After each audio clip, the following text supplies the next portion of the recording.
Aaron Rousseau était un personnage hors du commun, un personnage incroyable, riche de films récompensés. Il combattait un cancer depuis 3 ans et demi quand il commença le film Amérique de la liberté au fascisme. L'information qu'il a publiée il y a 2 ans est aujourd'hui plus percutante que jamais. So to me, the most important thing is that I like who I am and that I take actions that I would respect if somebody else did them.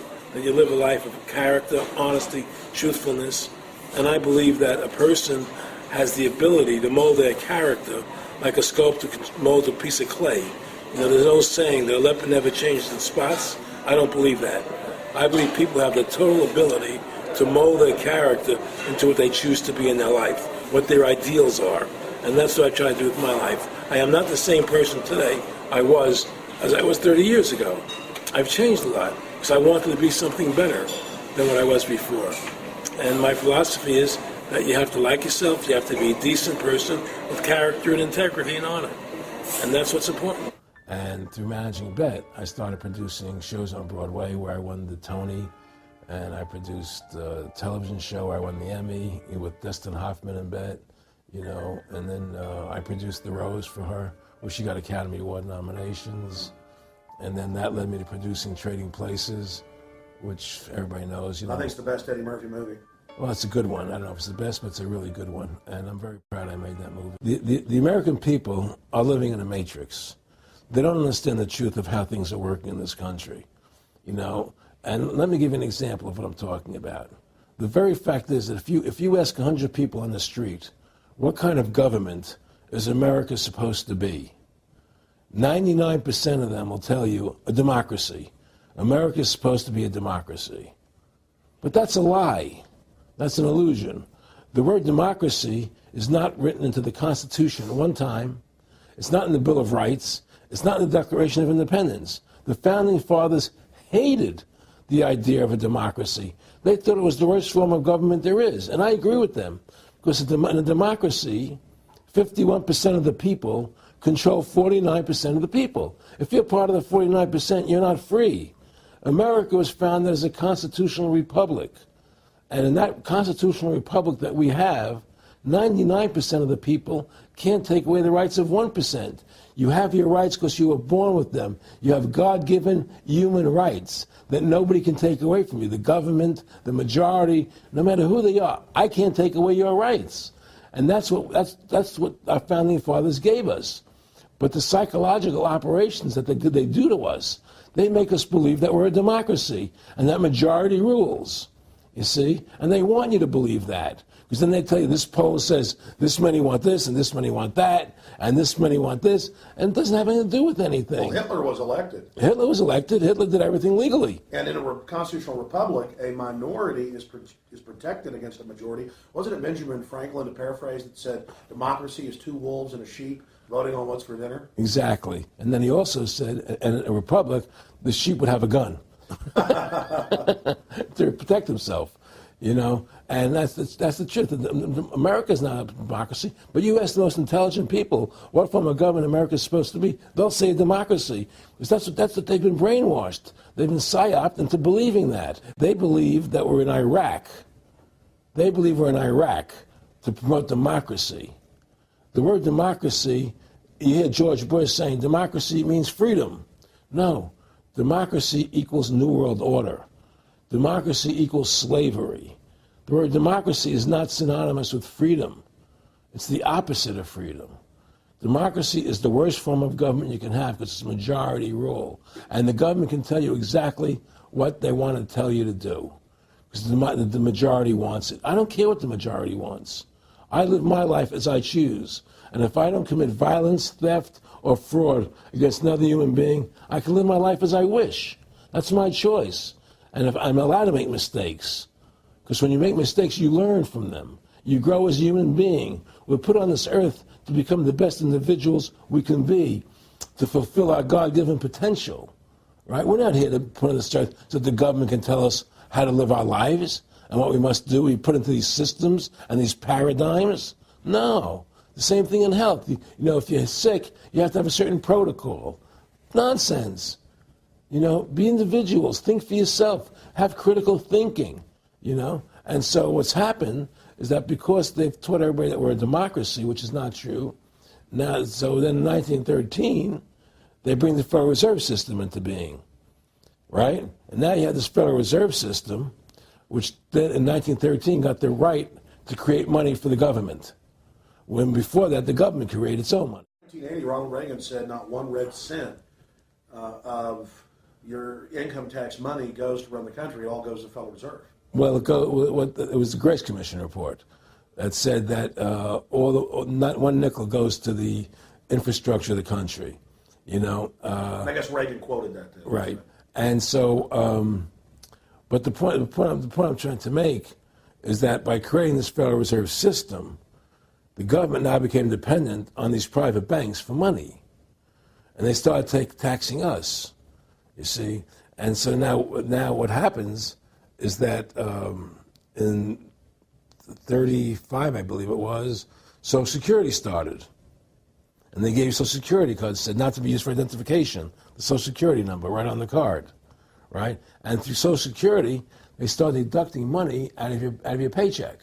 That was the first time they were ever could take money out of your paycheck, because people agreed to it because they thought it was going to their retirement fund. And so then when they instituted the income tax again, they started taking money out of your paycheck because Social Security could do it. And then they could do it again. So what's happened is that through the implementation of the Federal Reserve System, the government has become vested in these bankers, and they get their money from the bankers. And so then they impose a tax on us, which makes us more slaves, makes it more difficult for us to survive, right? Giving them more profits. And now what's happened is that through the Federal Reserve System, the bankers have pretty much taken control of our government. It doesn't matter Republican and Democrat anymore, because they're both the same. Neither one of them are talking about shutting down the Federal Reserve System or stopping the payment of taxes, or any of the big issues that face Americans, right? So I had a friend, Nick Rockefeller, who was one of the Rockefeller family, and he, when I was running for governor in Nevada, he came to me, introduced himself to me through an attorney, and we became friends. We started talking about things, and I learned an awful lot from Mr. Rockefeller. And one of the things that we used to talk about was the ultimate plan of the banking industry, what they wanted to accomplish. And the goals of the banking industry, not just the Federal Reserve System, but the private banks in Germany and England, all over Italy, all over the world, they all work together. They're all central banks, and they're all part of the Communist Manifesto. Central banking is one of the major planks of the Communist Manifesto. We talk about America being a capitalistic country, but yet at the same time we have a central bank that plans everything for us, right? And the graduated income tax is another plank of the Communist Manifesto, right? So right there you have two major planks of the Communist Manifesto that have been brought in because of the Federal Reserve System, okay? So the ultimate goal that these people have in mind is the goal to create a one-world government run by the banking industry, run by the bankers, and they're doing it in sections. The European currency, the euro, and the European Constitution is one part of it. Now they're trying to do it in America with the North American Union, right? And they want to create a new currency called the Amero, right? And the whole agenda is to create a one-world government where everybody has an RFID chip implanted in them. All money is to be in those chips, right? There'll be no more cash. And this is given me straight from Rockefeller himself. This is what they want to accomplish. And all money will be in your chips. And so instead of having cash, anytime you have money in your chip, they can take out whatever they want to take out whenever they want to. If they say you owe us this much money in taxes, they just deduct it out of your chip digitally. Total control. Total control. And if you're like me or you, and you're protesting what they're doing, they can just turn off your chip. And you have nothing. You can't buy food. You can't do anything. It's total control of the people. And that chip's connected to a database that has your purchasing records, what you do, what Everything, you sell. everything is in there, you know? And so they want a one world government controlled by them, everybody being chipped, all your money in those chips, and they control the chips, and they control people. And you become a slave. You become a serf to these people. That's their goal. That's their intention. I met Rockefeller through a female attorney I knew who called me up one day and said, one of the Rockefellers would like to meet you. I had made a video called Mad as Hell, and he'd seen the video and wanted to meet me and knew I was running for governor of Nevada. So sure, I'd love to meet him. And I met him, and I liked him, and he was a very, very smart man. And he's the one who told me 11 months before 9/11 ever happened that there was going to be an event. Never told me what the event was going to be, but there was going to be an event. And out of that event, we were going to invade Afghanistan to run pipelines from the Caspian Sea. We were going to invade Iraq, you know, to take over the oil fields, establish a base in the Middle East, and make it all part of the New World Order. And we'd go after Chavez in Venezuela. And sure enough, later 9/11 happened. And I remember he was telling me how how you're going to see soldiers looking in caves for people in Afghanistan and Pakistan and all these places. And there's going to be this war on terror, of which there's no real enemy. And the whole thing is a giant hoax, you know, but it's a way for the government to take over the American people. He told you it was going to be a hoax. Oh, yeah. Oh, yeah. There's no question. He says, there's going to be war on terror. And he's just laughing. There's no... Who are we fighting? I mean, why do you think 9/11 happened and then nothing's happened since then? Do you think that our security is so great here that these people who pulled off 9/11, who were able to, can't knock down another plane? Come on, it's ridiculous. 9/11 was done by people in our own government and our own banking system to perpetuate the fear of the American people into subordinating themselves to anything the government wants them to do. That's what it's about, and to create this war, this endless war on terror. And that's why and that was the first lie. And the next lie was going into Iraq, you know, to get Saddam Hussein out with his weapons of mass destruction. That was the next lie. Right. An endless war on terror without any real enemy. That you can never, so you can never define a winner. And did he say that it's going to be perfect because you can't define an enemy? It just goes on? Yeah, because you can't define a winner. There's no one to beat, so it goes on and on forever. And they can do whatever they want. They scare the hell out of the American public. Look, this whole war on terror is a fraud. It's a farce. It's very difficult to say it out loud because people are intimidated against saying it. Because if you say it, they want to make you into a nutcase. But the truth has to come out. That's why I'm doing this interview. The fact of the matter happens to be that the whole war on terror is a fraud. It's a farce. Yeah, there's a war going on in Iraq because we invaded Iraq. And people over there fighting, you know. But the war on terror, it's a joke, you know. And until we discover what really happened on 9/11 and who was responsible for 9/11, yes, that did happen. Now, I was definitely being recruited, but it's more subtle than that. Well, in your words, just go through the process and then what he said. Well, what it is remember, we were friends, and he used to come to my house a lot. We'd have dinner, we'd talk. And he'd tell me about business investments that he'd get involved in, you know, or they would help me with this business investment or that business investment. And was I interested in joining the Council on Foreign Relations? You know, I would have to get a letter to join them, but was I interested in that? And, you know, just stuff, you know, leading you on. And I used to say to him that I never really did that because that wasn't where I was coming from. You know, as much as I like you, Nick, you know, your ways and my ways, we're on the opposite side of the fence. You know, I don't believe in enslaving people, you know, and it's more like, you know, how do I put it? It was like, what do you care about them? What do you care about those people? What difference does it make to you? Take care of your own life. Do the best you can for you and your family. What do the rest of the people mean to you? They don't mean anything to you. They're just serfs. They're just people. You know, it was just a lack of caring, and that's just not who I was. It was just sort of like cold, it was just like cold, and I used to say to him, what's the point of all this? You have all the money in the world you need, you have all the power you need, what's the point?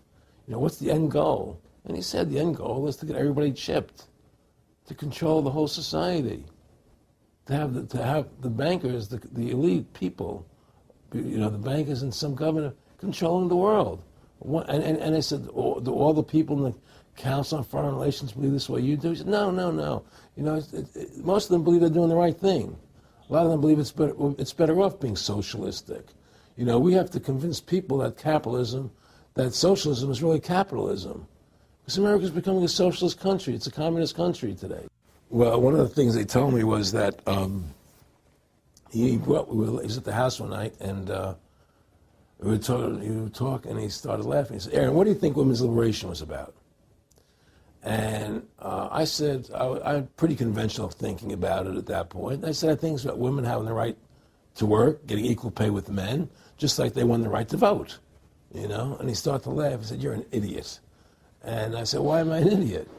He said, let me tell you what that was about. We, the Rockefellers, funded that.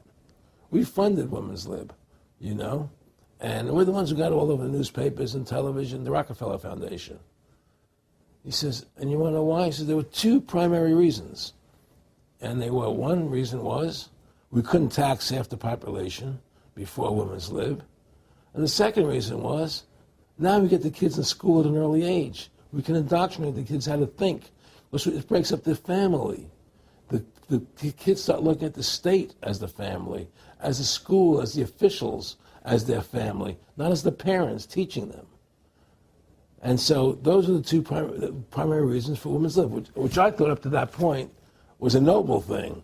When I saw their intentions behind it, where they were coming from when they created it, the thought of it, I saw the evil behind what I thought was a noble venture.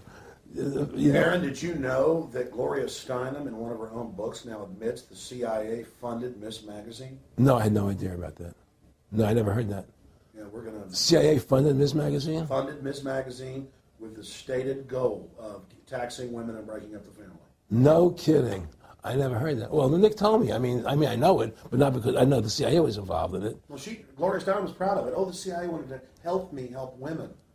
No kidding. So they funded it, yeah. And of course, it's divide and conquer. Right, and what they do is they focus in, obviously, on real problems. Women were getting shafted in many ways, but the elite wasn't planning to help them. They were planning to really shaft them and take men away from them. Look at what they did with black families. You only had about 10% illegitimacy 50 years ago in black communities, and now it's over 90%. And look at welfare. We're going to give you some money, but you can't have a man in the house. Right. And so that was further to degrade the family. Totally destroyed. And now illegitimacy is over 50% in the general population. Right. Well, see, the whole thing is these people control the money, so they make all the rules. You understand? And they put whatever rules they want into effect. And the truth is, America has really become a socialist, communistic country. And everybody says it's a capitalistic country. It's not a capitalistic country. How can it be capitalistic when you have a central bank? That's the first. It can't be. It's a planned economy. It's a planned economy. It's a phony. If they want to create prosperity, they just print dollars. They just make dollars or put digits into the economy, and now you have prosperity. You don't have real prosperity. You don't have real manufacturing. You just have money being injected in. It's an infusion of credit, which only makes the government go into more debt. Into more debt. The Federal Reserve is poison to our country. Of course it is. It's poison. Whoever makes the money makes the rules. Rothschild said that, and they make the money. Why are we allowing these private bankers to make the money for our country? It makes no sense. Why are we paying interest to these banks to make money for us when the government can do it itself without paying interest and without all that debt? There's no answer to that question, and it's the question no politician will raise. Everybody talks about America's debt, how much debt we're in. We're in debt because we have to borrow money. But we don't have to borrow money. They designed it so we go into debt. Exactly. We can create the money and back it by gold so they can't create too much of it. So you don't have the inflation. And do what the founding fathers gave us.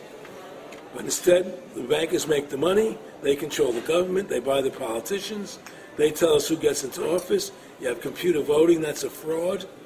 They do whatever they want to do to us. They do whatever they want to do to us, and it has to stop. My friendship with Nick Rockefeller was one where we expressed ideas to each other and thoughts and philosophies, and he wanted me to become part of what they were doing, and for me to become a member of the CFR, and offered various business opportunities for me to get involved in, and for me to not take up the fight or the battle that I've been taking up in the past, to drop that idea, because what was the point of my fighting for the people? I was a guy who was very successful in the movie business, and I saw the truth of what was happening. I tried to express it to the people, and rather than having me express it to the people, they wanted me to join their side because I was a mover and a shaker, and rather than me opposing them, to join them. It was real simple, and he tried to recruit me into that situation, and I didn't go for it.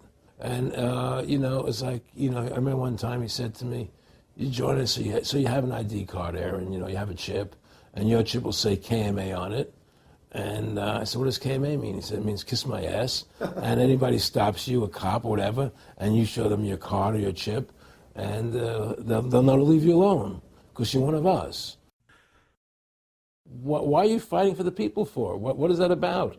The people are just, they have to be ruled. They have to be, the Constitution, what you're standing for, is only for a few people. It's only a few individuals that can live that way, and we believe that it's best for society to be ruled by an elite people who control everything. And I said, I don't believe that. I believe God put me on this earth to be the best person I could be, and put everybody on this earth to be the best they can be, not to be a slave and a sheep to you and these people. And I don't understand why you want to control everything. What is the need for that, And I asked him, do all the people in the Council of Foreign Relations feel the same way you feel? He said, no, a lot of them think they're doing the right thing. They think that socialism is the best way to go. They think that, that they're doing the right thing. But the people at the top, they all know the truth of what's happening, and to me, the biggest evil is what's happening right now, because what happened on 9/11 is a phony, and we've never learned the truth about 9/11. That's the question I wanted to follow up on. He tells you 11 months before there's going to be an event, all this is going to happen. What did you think on the morning of 9/11? Where were you, and did you think about Nick Rockefeller and what he had told you when you saw those towers fall? No, I was actually in Tahiti when 9/11 happened, and I got a call from my son, and my son said the Twin Towers, they were just attacked, and they were falling down or something. So what are you talking? I was in Tahiti, I was asleep, and he said, yeah, they were hit by a plane, and so where I lived, where I was in Tahiti, there was no television, so I had to run around the other side of the island to a hotel where they had, and it was all on television, and that's when I first saw the stuff on TV about it. And I didn't immediately equate it to Nick, but when I realized that we were going to go into Afghanistan, Iraq, and as that developed, I realized what it was. I see people like Bill O'Reilly on television, right? And I see how much they control the media. Like there was this girl on Bill O'Reilly the other night from an organization saying the world can't wait. And this girl was spot on. Everything she was saying was the truth. And all Bill O'Reilly could do was call her a lunatic. He couldn't challenge the facts. They just call people names. They can't, and until we just find that, look, this world, we're heading into a world of danger, possible nuclear wars, because the banking industry is trying to take over the world. 9/11 is the beginning of the war on terror. That war on terror is leading us into Iraq, which is the next lie. So you had the lie of 9/11, how that happened.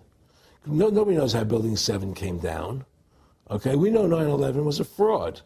The American people don't know it, but more and more of them are believing it. Okay?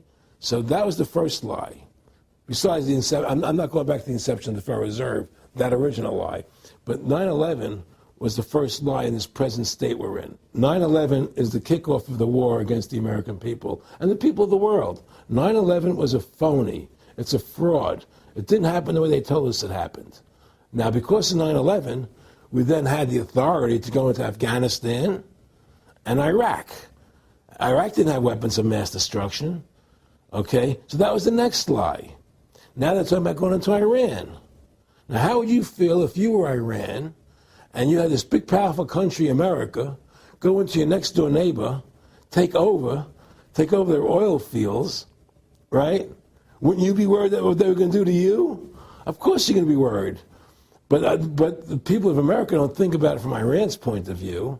They think about it from our point of view. So now we're going to send more troops into Iraq and keep building up because they want Iraq and the Middle East to become part of the New World Order.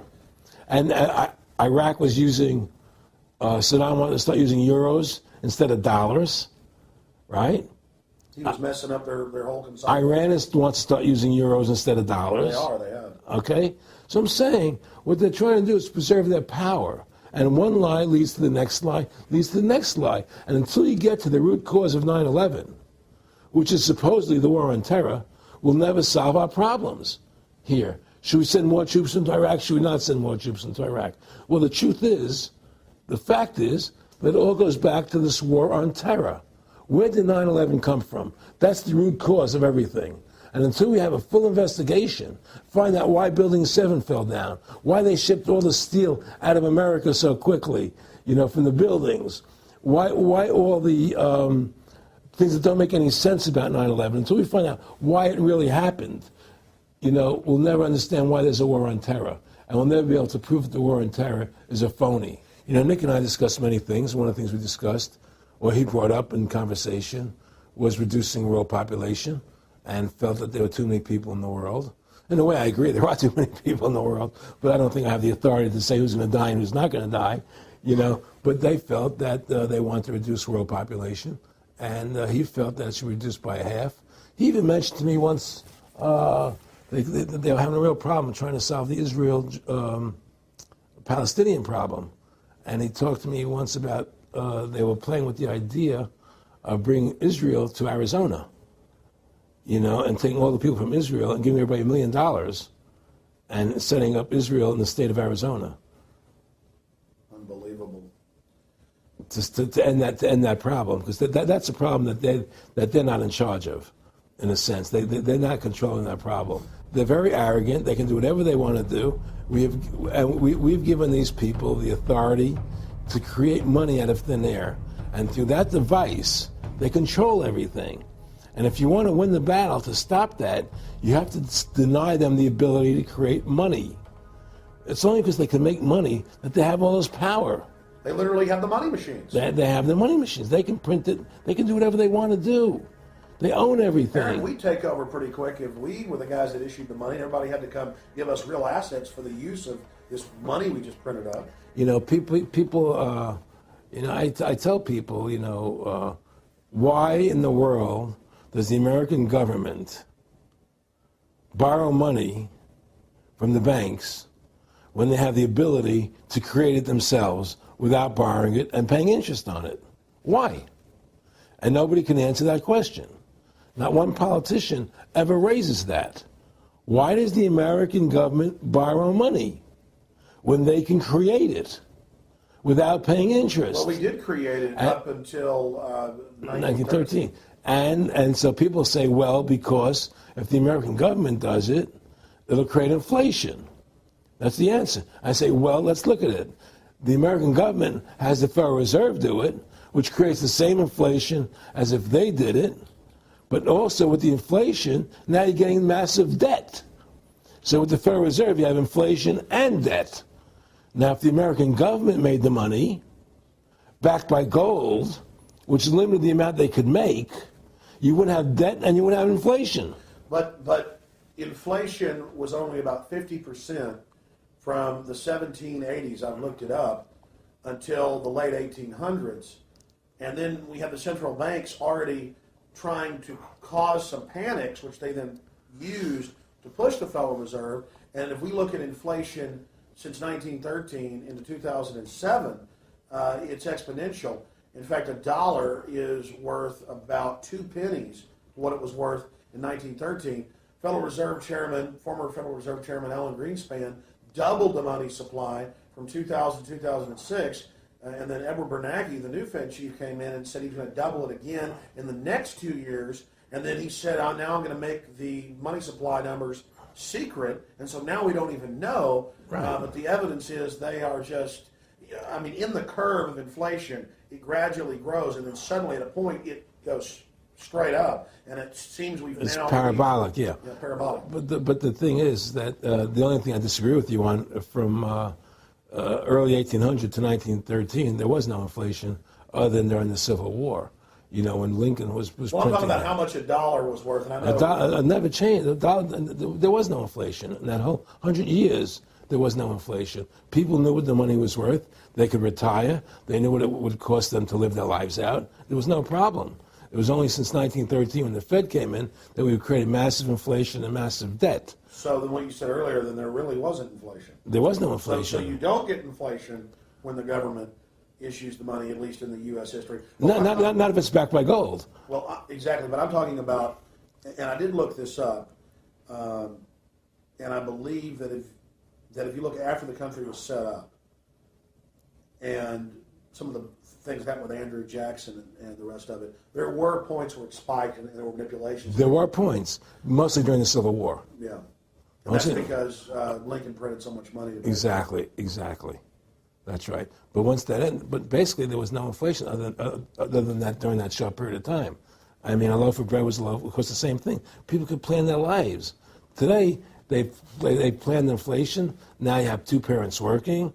They can't afford to pay for their family anymore. The kids are going to state-run schools now. The kids are being indoctrinated how to think. They're being given Ritalin. They're being given all these drugs. The whole country's being dumbed down. It's all because of the Federal Reserve System. And the Federal Reserve System and these bankers are responsible for the demise of America. And if we ever want to win this battle, you must shut down the Federal Reserve System. And we must shut down these bankers and restore sound money to this country. Will you talk a little bit about some of the families that own the private Federal Reserve, the stock in it? And I mean, obviously, you say you're not a big expert on Bilderberg Group, but you talk about how it's the same system worldwide. It is the same families. They meet and kind of set the policy each year, and then it goes to the Royal Institute of International Affairs in England, it goes to the CFR in the U.S., and then these are their management bodies where they wield control, really the de facto Congresses over the nation. So, I mean, I would like to get you to speak some about the families that own and run the Federal Reserve, and if you can't connect it into these other international bodies. Well, I can't speak to those families because I only speak about, what I know for fact. Everything else is speculation, and I don't like to speculate. I know about Rockefeller because I was friends with him. We talked about it, and I can tell you firsthand. What did Rockefeller tell you about the Federal Reserve and their family owning part of it? Well, he said the New York Fed is the main controlling interest of the Federal Reserve System. They control the bulk of it. So the New York Fed is really the Federal Reserve System. Even though there's 12 different banks, it's run by the New York Fed. And the New York Fed is basically the Federal Reserve System.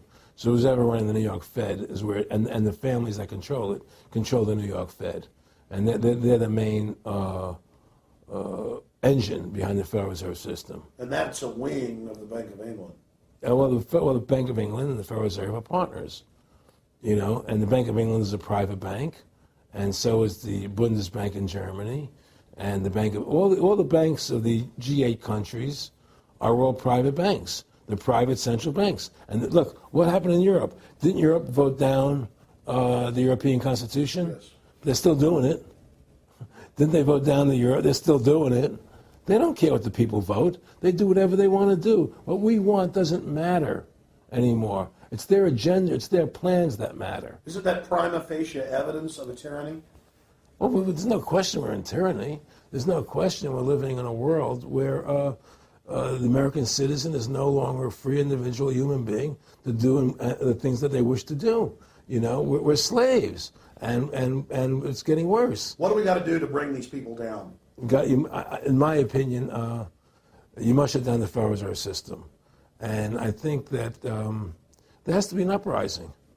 There has to be an uprising. People have to stand up. I can't do it alone. You can't do it alone, Alex. And we need to get a majority of people, not a majority of people, but was 5% won the war against the British, a highly motivated group. But I agree, people have got to get angry first. I mean, not just, yeah, we know it's corrupt and that lackadaisical. We got to get pissed. People don't seem to have the courage to do what they have to do, you know? I want to say you've got a lot of courage. Well, thank you. You know, I don't know if I have a lot of courage. I just have Well, I want to thank you for what you're doing for my family. Well, I have a sense of conscience and I have a sense of justice. You know, I get nervous about what I do, but I do it because there's no other choice. You know, I couldn't live with myself if I didn't do it, you know? But the fact of the matter is, I mean, I've ostracized myself pretty much from Hollywood. You know, people are afraid to deal with me in Hollywood a lot because of what I do and the things I say. You know, I don't go along with routines. You know, a lot of people in Hollywood know the truth. They're not willing to stand up and speak about it.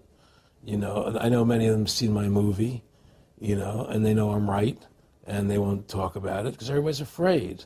Everybody's afraid because they think that this money they get, these Federal Reserve notes, are really money, and they think they have a comfortable lifestyle, and they're afraid to change. You know, they're afraid to stand up for what's right. And until people are willing to stand up and have the courage to do what they need to do, it's not going to change. And hopefully, you know, what you're doing, what I'm doing, what other people like us are doing, can affect the change that people will stand up and say, hey, I've had enough. You know, that's what it takes. Two people like you and I, statesmen, who believe in freedom, who believe in Thomas Jefferson and the Constitution and the Founding Fathers to make this country whole again. Because right now it's in the grip of the evil ones, you know. And the only way to stop that is for good men to stand up. Was Edmund Burke said, evil can only thrive when good men do nothing? Yes. Right? We got to do something. That's what it is, you know. Silence is golden, but when it comes to your freedom, it's yellow. You know, we have to stop being scared. We have to stand up and do what's necessary to take back, to stop these bankers, these elite, this government full of lies, congressmen full of liars, you know.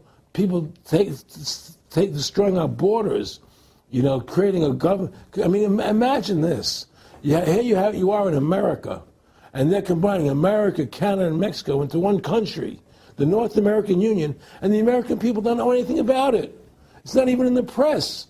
They'd rather talk about Rosie O'Donnell and Donald Trump calling each other names than discussing the fact that we're merging into one country. The press doesn't even, but I mean, who cares?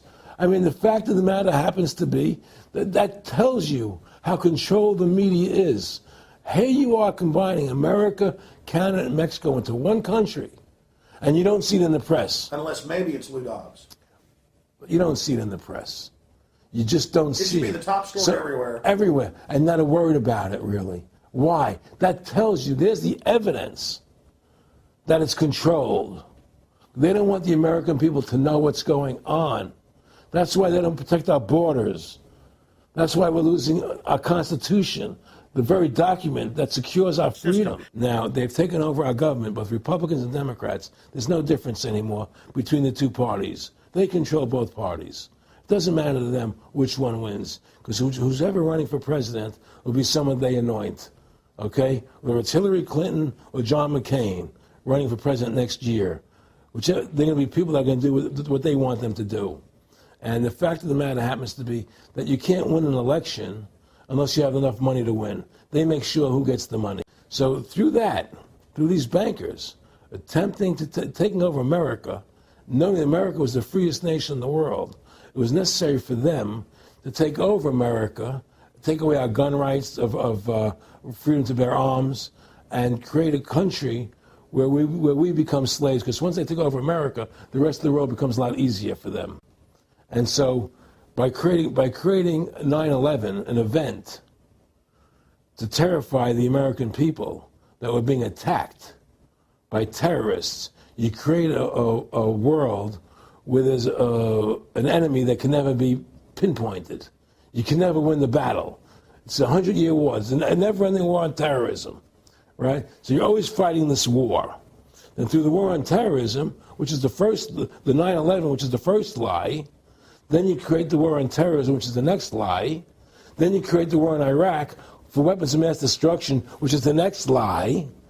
And it's one lie to the next lie to the next lie. Now it's going to be Iran, the next lie, sending more troops in the surge into into Iraq. And what they want to do is to control the American people, control the people of the world, put RFID chips in everybody, so everybody's a slave to these central banks. Did you ever talk to Nick Rockefeller after he told you all this and then 9/11 took place? No. But he did. He told me that you're going to see men running around caves looking for Osama bin Laden. You're going to see men looking for, these guys, and they're going to be, He told you it was all going to be bull. It's a phony. The whole thing is a fake. It's a fraud. Was he laughing, or was he just coldly saying this? No, it's more laughing, cynical, laughing. It's more like, look how stupid everybody is. Look how stupid everybody. We can do whatever we want to do. Well, it is ridiculous. It's like with al-Zakari. They claim they killed him like 14 times. And they never said, well, we didn't kill him last time, but we killed him this time. They never even now they're like practicing being ridiculous. Well, what about bin Laden being in the American hospital, getting kidney help? Yeah. Right? In the American hospital, right? They could, if they wanted Osama bin Laden, they could have gotten him. Oh, yeah. He was right in the American, after the coal. Well, every time our troops really would keep catching Taliban leaders, they would be ordered by the generals to let them go. That's come out in the newspapers, but only here or there. And they kept going, and then Pat Tillman was complaining about it, and then he got shot. I've talked to his brother. Oh, you did? And then he got shot, and there was a big hero charging Al-Qaeda. No Al-Qaeda, somebody shot him in the back. Look, we're dealing with complete evil. We're dealing with complete evil. And until the American people wake up and say, we don't want this evil in our country anymore, and we want to come back to a country of decency and goodness and integrity and honor, we're going down that road. And that's what it's going to take. It's going to take people to stand up and say, we don't want to live in this kind of a world anymore. I believe we should pull all our troops out of Iraq. I believe we should leave other countries alone. Let other countries live their lives the way they choose to. Stop trying to spread democracy around the world, which is the worst form of government there is anyway. Restore our republic to what it's supposed to be, and go back to what the founding fathers gave us, and try and restore that. Restore the republic. Like the point of everything is that we have to mobilize. Each one of us. You and I can't do everything, Alex. You and I may be leaders. We may be out there, and people listen to us, what we have to say, and follow us. But the truth of the matter happens to be, it takes all Americans to stand together, to stand tall, to mobilize and say, we're not going to take this anymore. I'm mad as hell. I'm not going to take it anymore. We're going to stand up and fight the battle. And you and I can't do this alone. We're just leaders of the thing. But other people have to join in with us and stand side by side, shoulder to shoulder, and say, I'm not going to take it anymore. That's what it's going to take to win this effort, and to stop cooperating with the government and with all their rules and regulations, and to wake everybody up, to hand out DVDs of my movie, to hand out DVDs of your movie, to educate everybody to what's going on. Well, freedom and liberty is what people really want. And it's time to stop the duplicity of the government from lying to us. You see, many people know the truth of what's happening in this country. They know the truth, like the numbers you gave about 9/11, but they're afraid to stand up. People have to find their courage and stand up and say, I'm not going to take this anymore. I know the truth, and it's like they create a situation where if you tell the truth, you're considered a lunatic. In other words, if someone goes on a TV show and says 9/11's an inside job, oh, you're an idiot, you're crazy. They call you names. You can't be afraid of that. Well, it doesn't work anymore. They have no facts. Just calling you crazy doesn't make you crazy. Well, we know that. They also go get kooks who are kooks to put them on and then say they represent us. That's right, exactly. Another tactic. Exactly. And Bill O'Reilly's great at that. Sean Hannity is great at that. They just put people on who they can dominate, But why do you think guys like that, they're not stupid? I've talked to people that know them. They know the truth. Why do you think they decide to join the evil? That has to be in their hearts. I had the opportunity to do that, and then in my heart I couldn't do it. So it has. But how could you or I consciously be involved in something like putting AIDS virus in black Africans' vaccines? What the hell? It's like we're not good guys either. I don't think I'm like some special perfect person. What the hell's wrong with this elite? What are they running around doing evil? I mean, they just run around continually doing evil. Well, I think a lot of them think they're doing the right thing. I think a lot of them think they're doing the right thing. Not the top elite, but people within the system, you know. But I think that it's all about, as Nick said to me, it's about control and power. They have all the money they want. They can make all the money they want. They have a machine that can make all the money. It's not about money. It's about control. It's about their vision of how they want to see the world in their eyes. And, you know, you and I believe in individuality, in the person being the dominant thing, the individual being the dominant person. Today we live in a world where institutions are dominant, not people. You know, the American, you know, we the people, by the people, for the people. Now it's we the institutions, by the institutions, for the institutions. People are secondary. It's all about corporations and institutions. And the Federal Reserve is the biggest institution in the world. You know, if you ask somebody what's the biggest corporation in the world, they'll say Google or Walmart or Exxon or something. But the biggest corporation in the world is the Federal Reserve System, right? And all the other corporations feed off the nipple of the Federal Reserve System. Well, it's like the Monopoly game. The bank always wins. It has unlimited money. It's not the people playing on the board. Exactly. The bank owns the board, the box, the right. The shelf it's sitting on. But that's because you gave them the ability to make the money. You have to take that away from them. You need to take the bank away from the private bankers. Exactly. You have to take the creation of money away from the private bankers, and you'll solve 95% of your problems. Well, I mean, look at America. 10% growth rates every year like China's having right now. The U.S. had 10% growth rates until the Federal Reserve took over. And then if you look at that, it all starts really going downhill from there. Well, they destroyed the American worker. What they've done, here's what's happened. The Federal Reserve has created this massive inflation in America, which means that the American worker has to keep making more money to keep up with the cost of living. The more money they make to keep with the cost of living, the less competitive they become in the world economy. So now what happens is we have to pay our workers so much to keep up with the cost of living, saying, well, screw the American worker, let's go overseas now and get the cheap labor.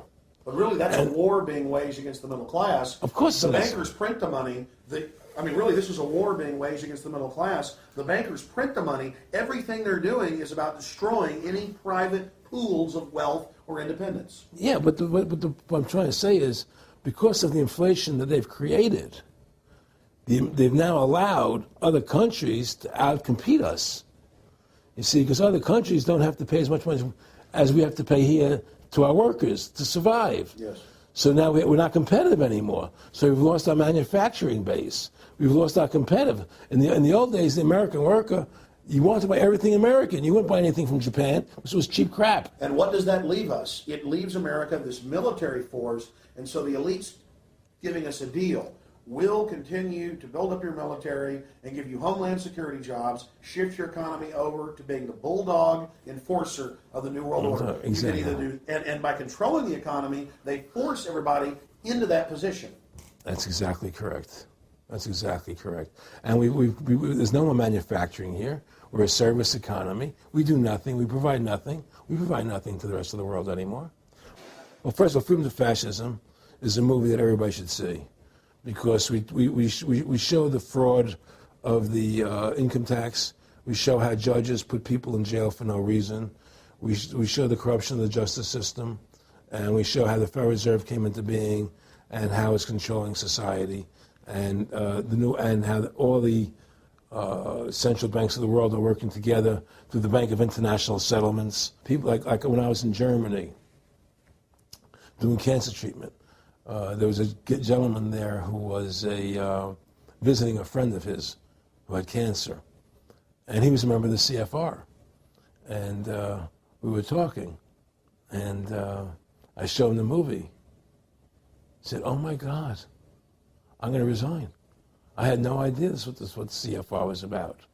He had no idea. He was just a nice guy who thought he was in this prestigious organization. Yeah, a lot of it's about getting good people and so you can watch them. Keep your friends close, your enemies close. Well, no, it wasn't even that. It was, a lot of people join the CFR because they think it's a prestigious organization. It'll help them in business, make good business contacts. They didn't have an understanding that the CFR is really about world domination, about how they and the Trilateral Commission, the Bilderbergers, all work together, the banks to control the people. They don't understand, a lot of them don't understand that. They don't see the big picture. Oh, it's CFO, it's a prestigious organization. I'll make this one, I'll make that one. I can do good business deals out of it. It's just business to them.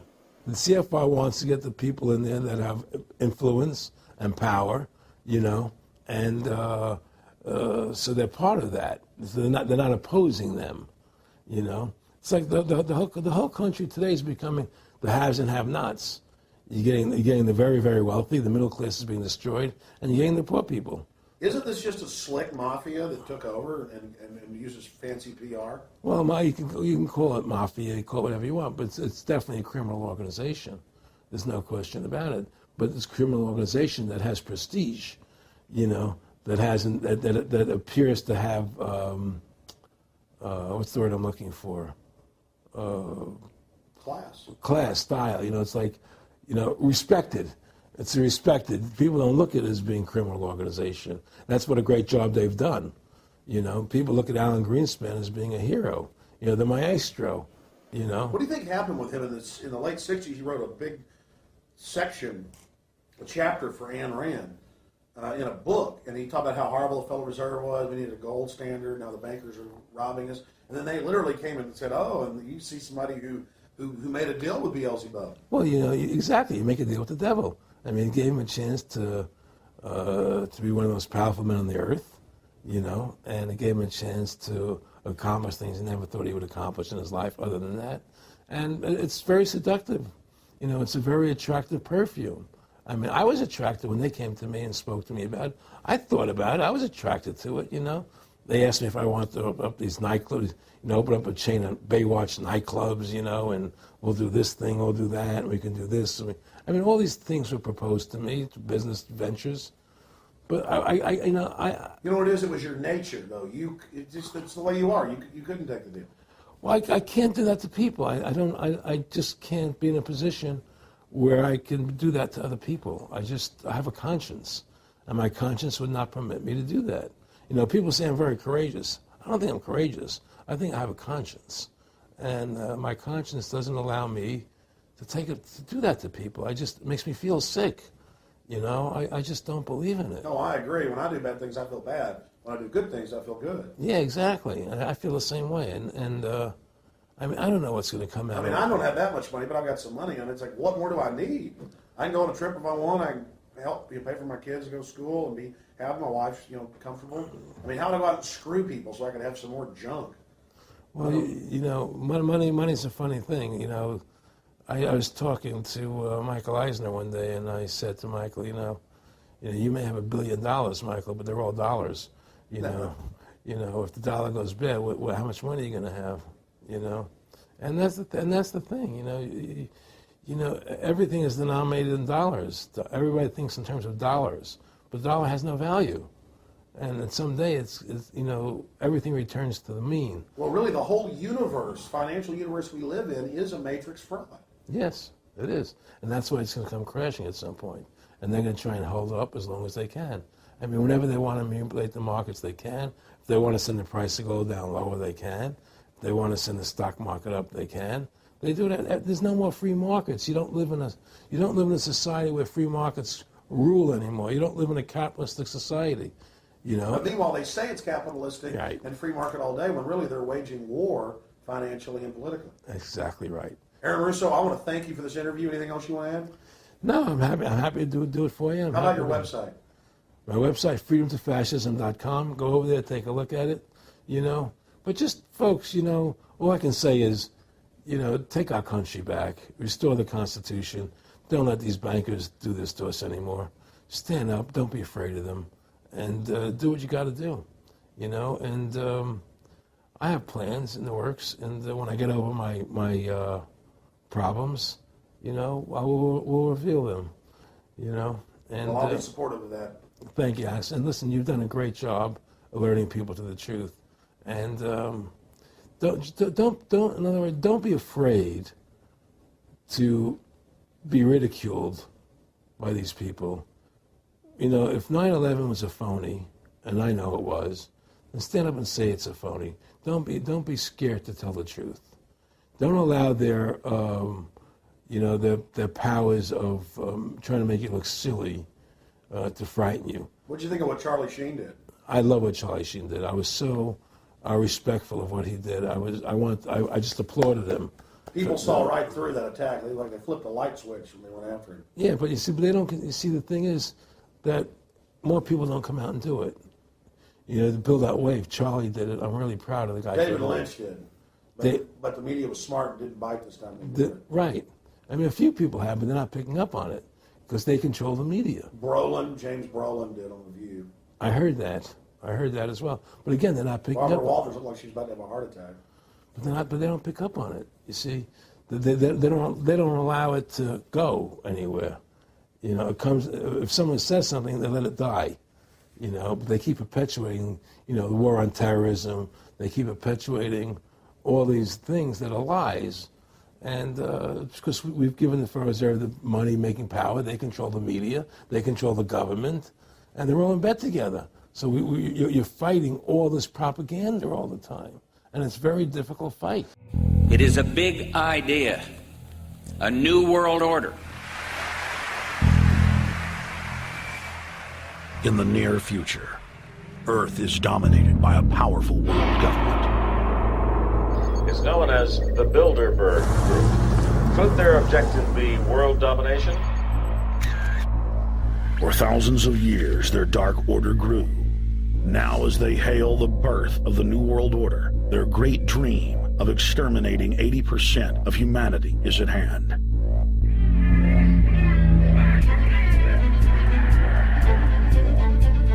For the first time in history, the elite's plan for world government is blown wide open. You will learn the secret that drives the entire New World Order agenda.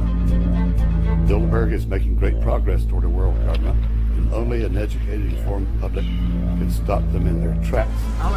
It's Chalabi, eh? For the first time, all the pieces have been put together.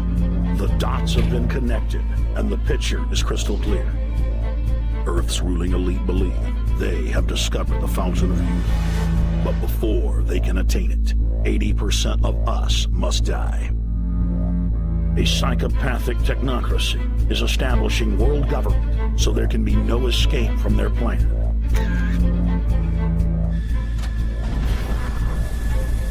The New World Order is the old world order. I mean, it's just the names have changed, the appearances have changed. Most people have no idea. They're not after money. They have all the money they need. They're after power. That's their aphrodisiac. I was pulled out of the plane in Munich. They interrogated me 4 hours. Some shots were fired. Need you to move off the property. Their great dream of exterminating 80% of humanity is at hand. Endgame, blueprint for global enslavement. You have been warned.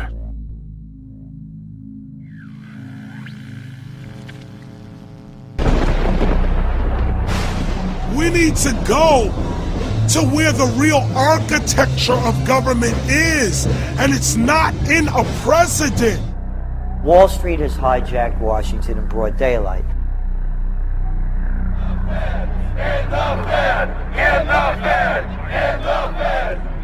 Well, Obama's already fudging. He's fudged since day one in this election. The elite are using Obama to pacify the public so they can usher in the North American Union by stealth, launch a new Cold War, and continue the occupation of Iraq and Afghanistan. You've got to give them a stake in creating the kind of world order that I think all of us would like to see. Partnership and cooperation among nations is not a choice. It is the only way. What they're doing is using the existence of the United States to act out their Wall Street fantasies of world domination and maintaining their capital structures and maintaining their system of looting. The fight that this country has been waging since its inception is for the central bankers not to take over the country. President Barack Obama is only the tool of a larger agenda. Senator Obama had a desire to do some meetings. Others had a desire to meet with him tonight in a private way, and that's what we're doing.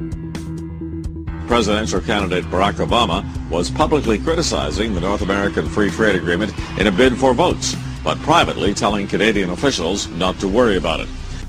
If you talk to our generals, they are desperate for is a civilian counterpart to our military force. What do you call this thing where you get this false sense of gratification, but because a black man is in office, everything's gonna be all right?